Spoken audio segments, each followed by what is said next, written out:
თვეა დღეს ხვალ გადაწყდება პრობლემა.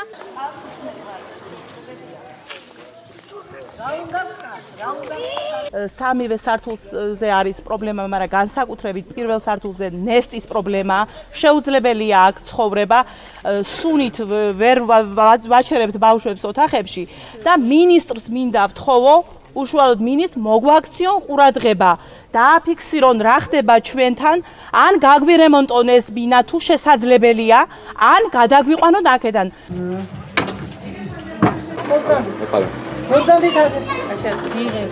სიბინძურია, რაც შეიძლება სიბინძურია. არ შეიძლება ასეთი ყოფნა, ანგელოზები არიან, ბავშვები არიან, რაღაცა და ეს რაღაცა ავამტყოფობაზე რაღაცას გამოგვიწევს მართლა.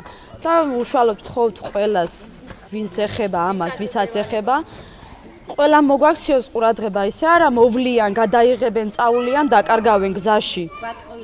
შეუძლებელია ცხოვრება. წყალი მოდის ფანჯრიდან, კარიდან, საიდან მოდის ეს წყალი ვერ დავადგით თავი.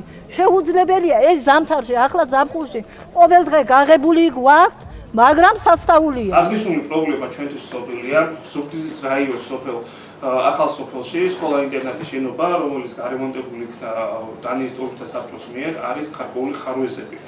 აღნიშნული პრობლემა, როგორც აღნიშნეთ, რომ კონტროლის ქვეშ არის, წინის პრობლემაზე უკვე დღესვე ჩვენი ზედამხედველობის სამსახური ასულია დააკეთებს გასული ადგილზე და გააკეთებს ხარჯთა აღრიცხვას, რაც ეს პრობლემაც მოგვარებული იქნება.